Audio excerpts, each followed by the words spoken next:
Good evening, welcome to the Buck Stops here. I'm Vishnu Shov and we've got a power-packed program for you this evening on a day when there has been a landmark verdict by the Supreme Court. A verdict which some people are saying may have set the stage for a confrontation between the executive and the judiciary. Why? That's because the Supreme Court has made it absolutely clear. When it comes to the appointment of judges of the Supreme Court or the High Court, it's the court system, it's the Supreme Court and its collegium system which will decide. It will not be the executive at all. So the question this evening that we are asking is this. By ruling that the executive cannot have a role in the appointment of judges, has the Supreme Court overruled the will of the people? And the reason we are asking this is this. We are talking of the National Judicial Appointments Commission. Now, this was a commission which became an act of parliament on the basis of a constitutional amendment. Therefore, what about the sovereignty of parliament? Because the judiciary has said, one way or the other, it's the judges who will be deciding. Where does that leave Parliament? That's the big question. Should the executive or political representatives have any say in the appointment of the judiciary? Can one branch of India's government have control over the other? Parliament was unanimous in saying yes to this act, first brought by the UPA in 2013, passed by the NDA in 2014. But today, a Supreme Court 5-member bench said a vehement no, with 4 of 5 judges ruling that this was unconstitutional. The major problem, the court ruled, is that the new law, the National Judicial Appointment Commission Act, created a role for 2 eminent persons to select judges in a 6-member commission. The others would include 3 judges and the law minister. The panel to appoint judges would be appointed by a panel which included the Chief Justice of India, the Prime Minister and the Leader of the Opposition. The court ruled this is violative of the basic structure of the Constitution because the executive was not part of the selection of judges.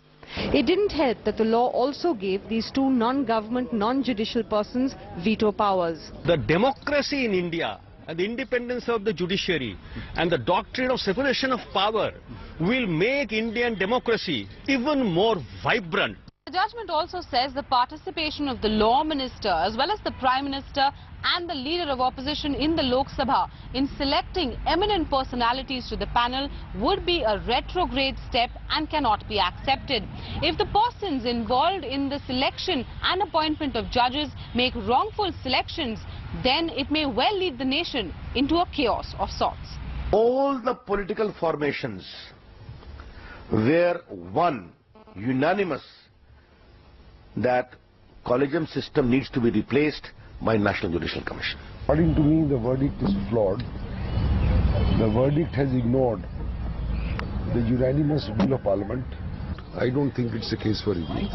And the flaws have been pointed out by the dissenting judge on the 5-member bench. Justice Chelameshwar writes, the judges' collegium has made a quick volte-face in the appointments of some judges, giving scope for a great deal of speculation. There is no accountability in this regard.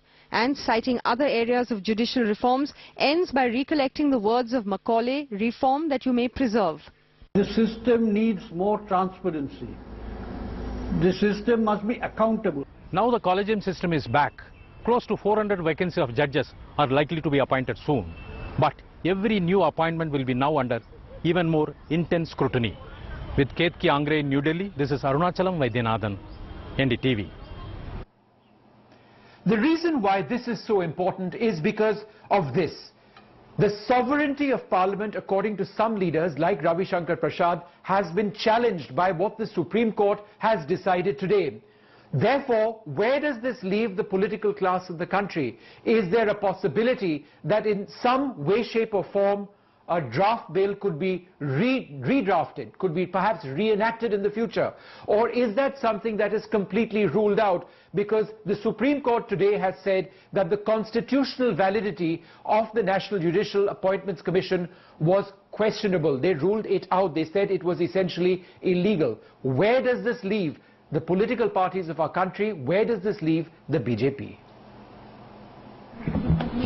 All BJP spokespersons leaving Finance Minister Arun Jaitley's office after a briefing. The government sources say wanting a measured response to the Supreme Court order. Following this, the BJP reacted cautiously, but making it clear the top court order was not the last word. While upholding very dearly the principle of independence of judiciary, I regret to say that parliamentary sovereignty has received a setback today. Proper homework करके, widest consultation करके, व्यापक चर्चा और संवाद करके इसको लाया गया था. The government's top legal minds will study the order. The government knows the stage is set for a confrontation. Thus, it wants no misadventure, no rushing in. Sources say it plans to evoke the rights of Parliament and legislature. Just ahead of winter session of Parliament, it may start consulting political parties. It may even consider calling an all-party meeting to test if a consensus for challenging the order can be created. The government did face flack from the Congress, which had brought the judges' appointment bill during the UPA rule. Present NDA government invited this.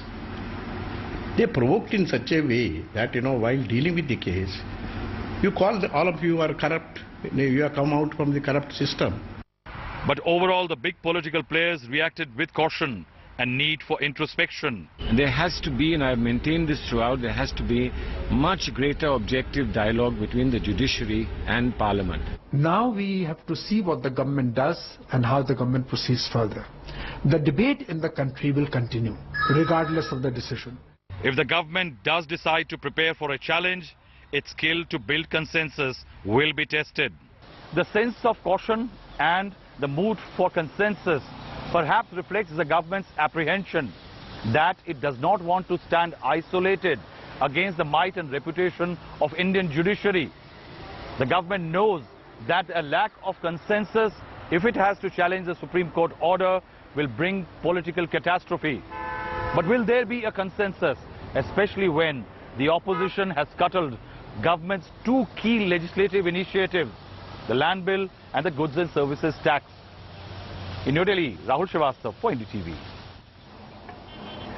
All right, so what exactly does this verdict mean in terms of a potential clash between the executive and the judiciary? Is this a big victory for the judiciary and perhaps not a victory at all but a loss for Parliament? Joining us now for more on that is Gopal Subramaniam, the former Solicitor General of India, and will be joined by the rest of our panel in a little while from now. But Mr. Subramaniam, I wanted to come across to you first. I know you have welcomed today's judgment, but there are those who say that, look, ultimately in India, the sovereignty of Parliament has lost out today, because one way or the other, the judges have said that when it comes to appointments, it's their way or the highway.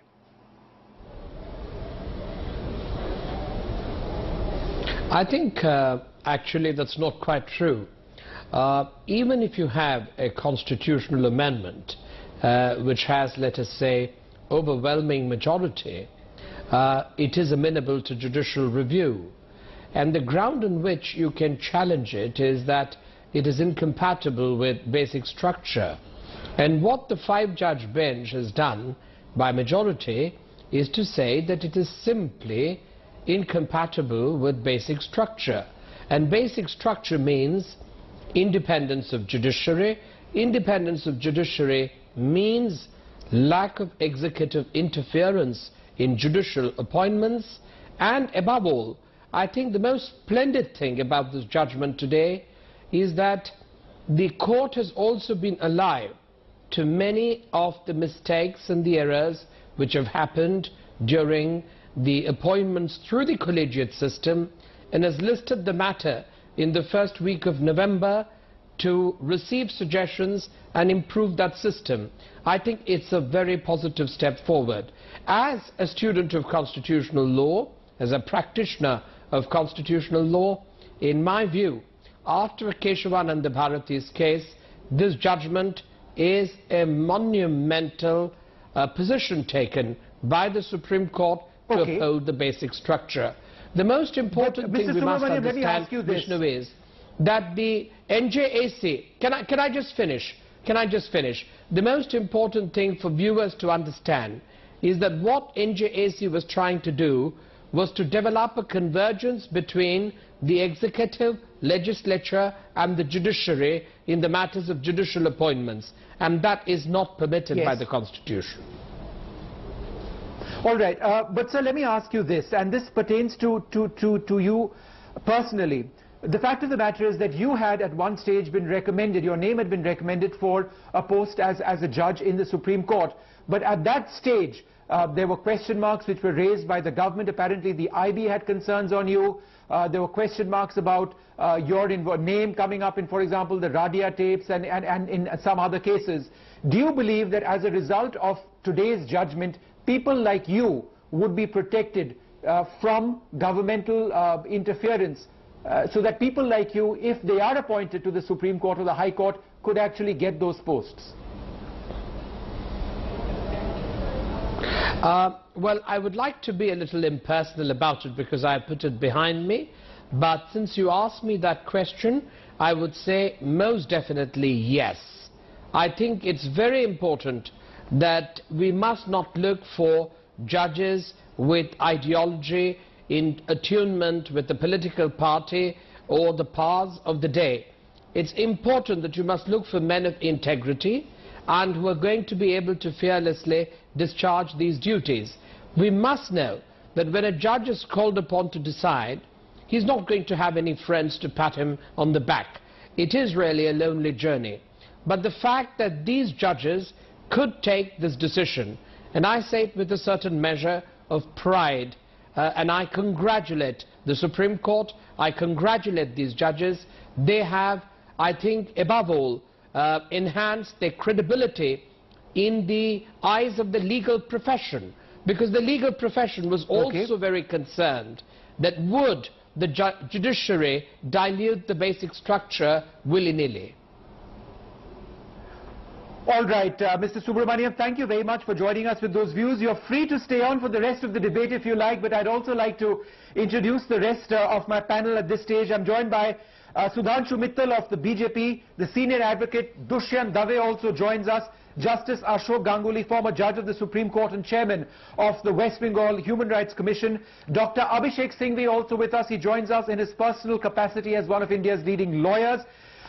Justice Mukul Mudgal, former judge of the Delhi High Court and the former Chief Justice of Punjab and Haryana's High Court, also with us, and Mohammad Khan, lawyer and spokesperson of the Congress. So we've got some of India's finest legal minds with us, but I'd like to get a political reaction in first. Mr. Mittal, let me come to you first. We heard what Ravi Shankar Prasad had to say. It was a measured response, but the essential point he said was that India's sovereignty stood challenged today. Why does the BJP believe that today's verdict, of course you have to accept it, but why does the BJP believe that today's verdict is a step backwards? Vishnu, first let me make it clear that what I'm saying is in my personal capacity, because the party is yet to take a firm stand on the matter, and so is the government has to take a stand on the matter. But having been in active politics for the last 35 years, and having been a very conscientious citizen of this country, there are a few things which I would like to state.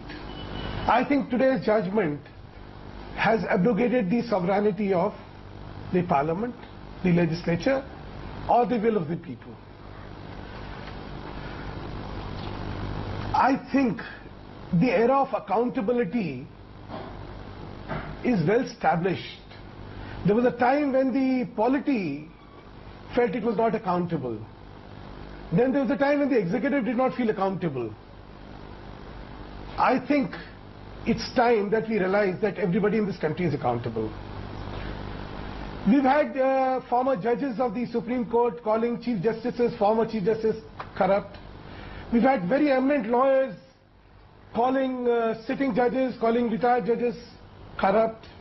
We've had all kind of talks about bad judges and the good judges, and how the failure of a mechanism to really address to these doubts and address to these issues.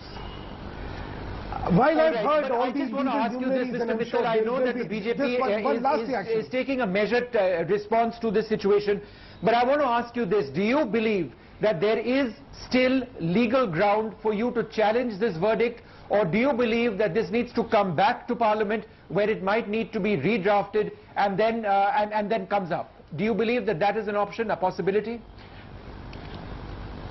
See, personally speaking, the entire Parliament was unanimous. You've had all the states in the country being unanimous about this proposition. You've talked about America. America, you have a complete scrutiny of who's to be appointed. Judges don't appoint themselves in America. They don't appoint themselves anywhere. Well, we are a unique and exceptional country here, and that is very distressing. I thought there was a reasonable attempt to create a balance to give out the best talent. Okay, Dr. Singhvi had a point to make. Judicial, Dr. Singhvi, I know. Dr. Singhvi, I know you're speaking in your personal capacity, but I just have to ask you this political question. It is this, that, all parties in Parliament, the National Judicial Appointments Commission cleared the Lok Sabha, the Rajya Sabha, 20 state assemblies as well. There was a great deal of consensus.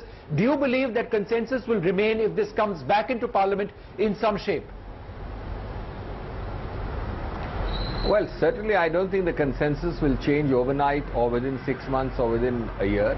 This was an overwhelming consensus of 99.99% within 2.5 days in each house.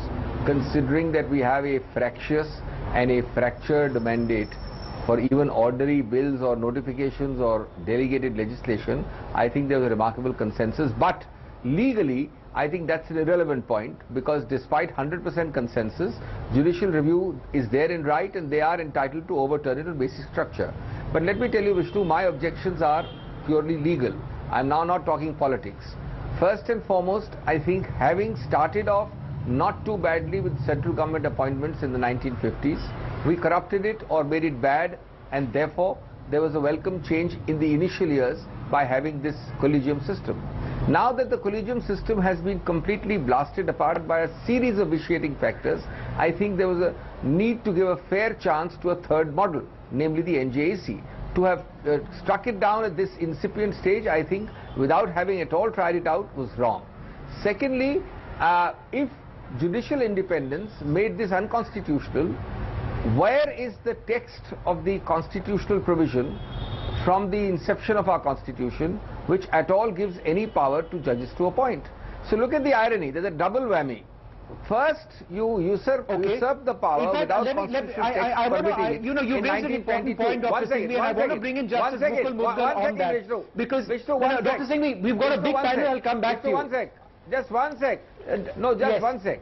You first usurp the power without the constitutional text being there, and now when the constitutional text is made to amend it and replace it by NJAC, you strike it down. So there's a very strange double whammy. Okay. Nobody can suggest that our framers allowed or intended our judges to self-procreate in this manner. And I think this is a violation of the text. Justice Muddal, would you like to reflect on that point a little bit? The point being this, that on what basis do judges presently have the right to select other judges? Because there is the rulings of the three judges, 1981, 1993 and 1998, but then there is Article 121 of the Constitution, Article 217 of the Constitution as well. But there are those who believe that there is no firm basis, legal basis, for this collegium to exist in the first place. What is your interpretation, Justice Muddal, of that? Look, I was an advocate on record in the Advocates on Record Association case for the Supreme Court Bar Association. So I can tell you the purpose was to have purity of administration of justice and to appoint good judges. The experience was when the executive had the ultimate say, the considerably bad appointments were made. And the purpose was this. Yes, you are right. Explicitly, there was nothing written in the Constitution, but the basis was independence of judiciary, which obviously is a part of basic structure. But as far as the present judgment is concerned, I'd like to say something. I'm not in entire agreement with it, because I think the judgment could have knocked down one of the eminent persons and made it a 5-member tribunal, which would have had the judge's majority voice, but getting the input of the outside elements such as the law minister and one eminent person. As far as the veto power is concerned, even today, an appointment can only go through if 4 of the judges support it, and 1 judge opposing it is all right. If 2 judges oppose it, it cannot go through by a ratio of 3 to 2. Okay. And as far as the overwhelming majority is concerned, I agree with my dear friend Mr. Gopal Subramanian and my friend Mr. Singhvi that even if it is by an absolute total majority, if it is unconstitutional, the court can and should strike it down. Okay, Mr. Dushyant Dave, let me come to you next. Those who say that the NJAC, the National Judicial Appointments Commission, should in fact have remained, argue that where does the issue of the judiciary or the executive having primacy over one another actually exist? It was actually quite balanced in the NJAC. There were 2 senior judges and there was the Chief Justice of India, and the Chief Justice of India would actually have a say in the selection of those eminent people as well. So to those who believe that the NJAC should have remained, it seems quite balanced. And would you agree that the structure of the NJAC was not fundamentally wrong? Well, I had argued that the NJAC is constitutionally valid, and I am therefore disappointed with the judgment of the majority. I feel that Justice Chalmeshwar's powerful dissent interprets the Constitution correctly and takes a very right view on the matter. But having said that, let me tell you one thing. To my mind, this judgment is really more born out of the distrust that the judiciary has about the political establishment. And this is something to worry about, because both the legislature and the judiciary, if they start mistrusting each other like this, then it's going to be a very serious problem for a democracy like ours. As Dr. Singhvi rightly said, that the original constitutional provisions which provided for the primacy of the executive, it worked well in first 30 years of our independence. It was spoiled in the 70s and 80s for whatever reasons, and the judges stepped in only because of that to correct the system. But unfortunately, the collegium system has really worked quite unsatisfactorily in last 15 years, and we have not been able to produce what was really intended, what was really desired, the best amongst those available to be appointed as judges of the Supreme Court and the High Court. This has just not happened. Now what will happen today? I mean, there may be few individual judges who are outstanding. Everybody knows these judges. But there are very large number of judges who are really not outstanding and who are extremely mediocre. They will come in